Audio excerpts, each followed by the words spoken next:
LT भर्ती में बढ़ सकते हैं 300 पद। तो एलटी भर्ती में सरकार कुछ पद और बढ़ा सकती है। बेरोजगारों की मांग पर सरकार ने शिक्षा निदेशक से 25% पद बढ़ाने की मांग की बाबत प्रस्ताव मांगा है। अनुसचिव शिक्षा शिव विभूति रंजन ने इस संबंध में शिक्षा निदेशक को पत्र भेजा है। हाल में बेरोजगार संगठनों ने सरकार से इसकी मांग की थी। उनका कहना है कि वर्तमान में शिक्षा विभाग में 1431 पदों की भर्ती का प्रस्ताव अधीन सेवा चयन आयोग को भेजा है। इस साल बड़ी संख्या में शिक्षक रिटायर हुए हैं। ऐसे में सीधी भर्ती के पद बढ़ाए जा सकते हैं। उत्तराखंड लोक सेवा आयोग जारी करेगा भर्तियों का कैलेंडर। तो उत्तराखंड लोक सेवा आयोग की कौन सी भर्ती कब निकलेगी, इसके आवेदन कब शुरू होंगे, परीक्षा कब होगी, इसकी पूरी जानकारी आयोग अब कैलेंडर के रूप में जारी करेगा। आयोग के नवनियुक्त डॉक्टर राकेश कुमार ने यह निर्देश दिए हैं। सोमवार को आयोग के अध्यक्ष डॉक्टर राकेश कुमार ने सभी अधिकारियों की बैठक ली। बैठक में उन्होंने समस्त चयन प्रक्रियाओं को समयबद्धता के साथ पूर्ण करने पर जोर दिया। उन्होंने कहा कि प्रत्येक परीक्षा को समयबद्धता के साथ निष्पादित करने के लिए टाइमलाइन कैलेंडर तैयार किए जाएं।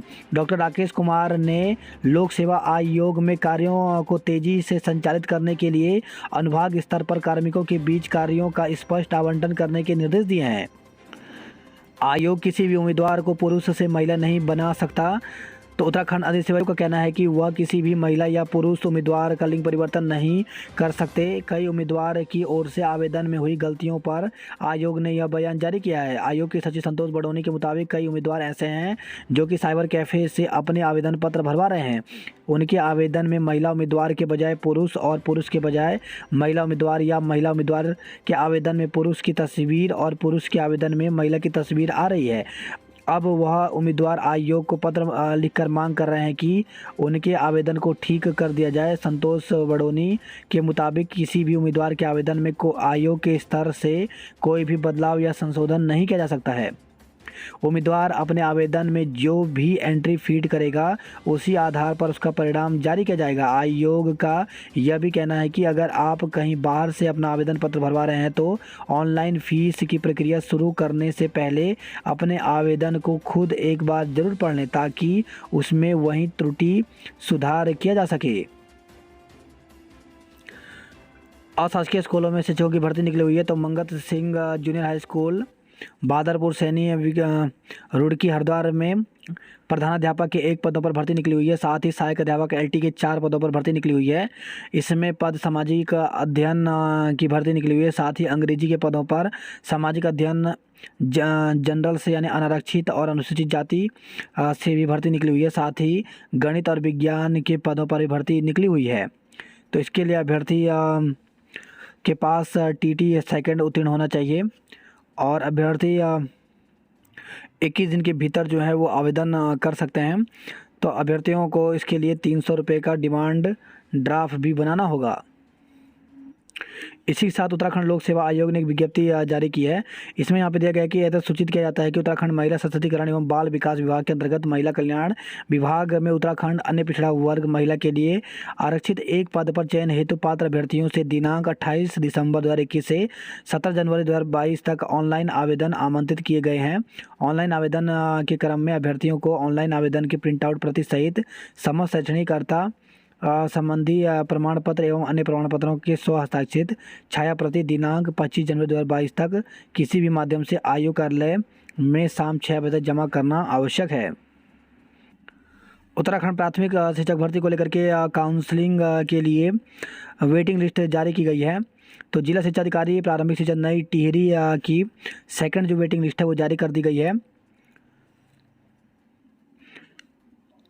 तो इसमें विज्ञान वर्ग, मानकीय वर्ग, समस्त विषय के बैकलॉग भर्ती 2019 की जो सेकंड वेटिंग लिस्ट है वो जारी की गई है। साथ ही इसमें 2020 वाली की भी सेकंड वेटिंग लिस्ट जारी कर दी गई है। तो अभ्यर्थी जो है वो स्कूल एजुकेशन के ऑफिशियल वेबसाइट पर जा करके एक बार ज़रूर देख लें। तो जिन अभ्यर्थियों का चयन हुआ है उन अभ्यर्थियों को काउंसलिंग के लिए नई टिहरी सभागार में प्रातः 11 बजे पहुँचना होगा। इसी तरह उत्तराखंड चिकित्सा सेवा चयन बोर्ड में उत्तराखंड चिकित्सा सेवा चयन बोर्ड ने विज्ञप्ति जारी की है। इसमें 26 दिसंबर 2021 को प्रातः 11 बजे से 1 बजे तक लिखित परीक्षा का आयोजन किया गया था और इस परीक्षा की जो आंसर की है वो आयोग की वेबसाइट पर अपलोड कर दी गई है। तो अभ्यर्थी आयोग की वेबसाइट से आंसर की देख सकते हैं। पीसीएस परीक्षा से वंचितों को अदालत ने दिया मौका। तो हाईकोर्ट ने सोमवार को लोक सेवा आयोग की ओर से जारी उत्तराखंड अपर सिविल सेवा डिप्टी कलेक्टर की परीक्षा में उम्र के आधार पर बाहर हो रहे अभ्यर्थियों के मामले पर सुनवाई की। कार्यवाहक मुख्य न्यायाधीश संजय कुमार मिश्रा एवं न्यायमूर्ति एनएस धानिक की खंडपीठ ने मामले को सुनने के बाद लोक सेवा आयोग को निर्देश दिए हैं कि चारों अभ्यर्थियों के फॉर्म 3 दिन के भीतर जमा करवाएं और उनको परीक्षा में प्रतिभाग करने का मौका दें। मामले के अनुसार हितेश नोटियाल, गुलफाम अली, अनूप कुमार तिवारी और हरिंदर सिंह रावत ने याचिकाएं दायर कर कहा था कि उत्तराखंड अपर सिविल सेवा की परीक्षा के लिए उत्तराखंड लोक सेवा आयोग ने विज्ञप्ति जारी की है। इसमें फॉर्म भरने की अधिकतम उम्र 42 साल निर्धारित की गई है। फॉर्म भरने की अंतिम तिथि 28 दिसंबर 2021 है। वे इस परीक्षा से वंचित हो रहे हैं क्योंकि उनकी उम्र 45 साल हो चुकी है। 2016 से 2020 के बीच पीसीएस की कोई परीक्षा नहीं हुई, जबकि वे उस दौरान इसमें प्रतिभाग करने के लिए सक्षम थे। इस आधार पर उनको परीक्षा फॉर्म भरने और परीक्षा में बैठने की अनुमति दी जाए। बात करते हैं जॉब अलर्ट को लेकर के। तो जूनियर इंजीनियर ट्रेनी के पदों पर भर्ती।